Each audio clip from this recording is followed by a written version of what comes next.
Across 1,000 years of war, loyalty, migration, faith, and survival, one family moved through the shifting landscapes of medieval Europe and the emerging Atlantic world.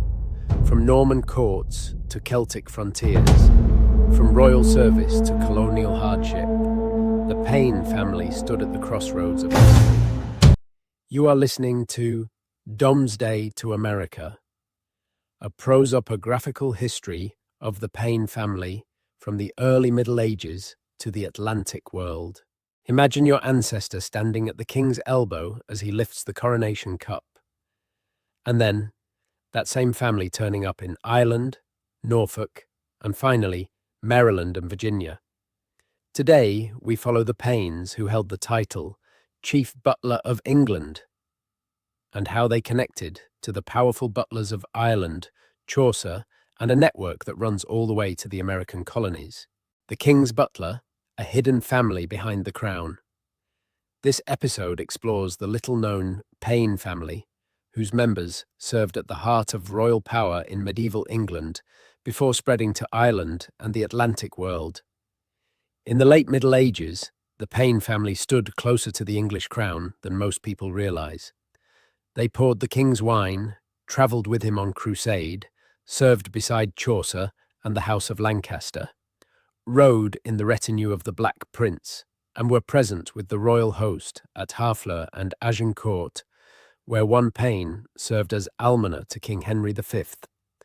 Over generations, members of this same family appear on the battlefields of Crécy and Poitiers, in the king's household and chapel, and at the heart of England's political and religious upheavals, before quietly disappearing into Ireland, Norfolk, and eventually the American colonies. This is the story of the Paynes, the king's butlers. What is a chief butler? The title, also known as Pincerna Regis, wasn't ceremonial. In England, it was an hereditary royal office of sergeanty tied to landlaw and power, responsible for the king's household wine, coronation rituals, and legal duties in London. In Ireland, the office became hereditary, giving rise to one of the most powerful dynasties in Irish history, the Butlers of Ormond. Around 1399, a man named John Payn, died 1402, of Windham, Norfolk, appears in royal records. He served Henry of Derby, the future Henry IV, travelled with him on foreign expeditions, and was appointed Chief Butler of England under both Richard II and Henry IV. He was trusted enough to be sent on the king's business, and powerful enough that London courts adjusted their procedures around his absence. It is said that men like John Payn caused much whispering in Parliament about the power of such men. For centuries, historians debated where this John Payn came from. Then, a Norfolk record changed everything. In 1397, Catherine, widow of Nicholas Payn of Helhoughton, transferred all her lands to her son, John Payn, securing his position as a landed gentleman in Norfolk.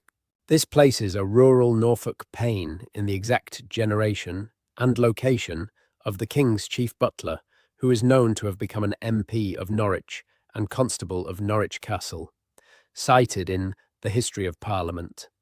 And it raises a larger question.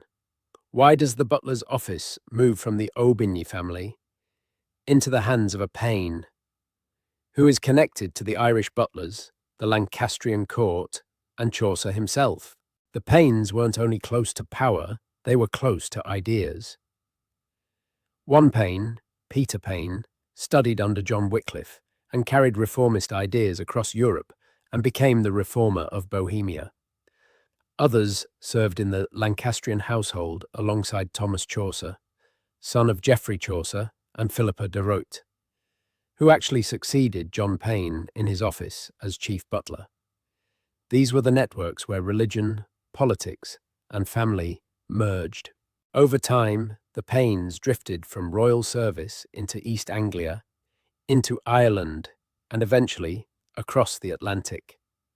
From Norfolk and Suffolk to Virginia, Maryland, New England, and the Caribbean, the descendants and cousins of the king's butler became settlers, soldiers, and governors.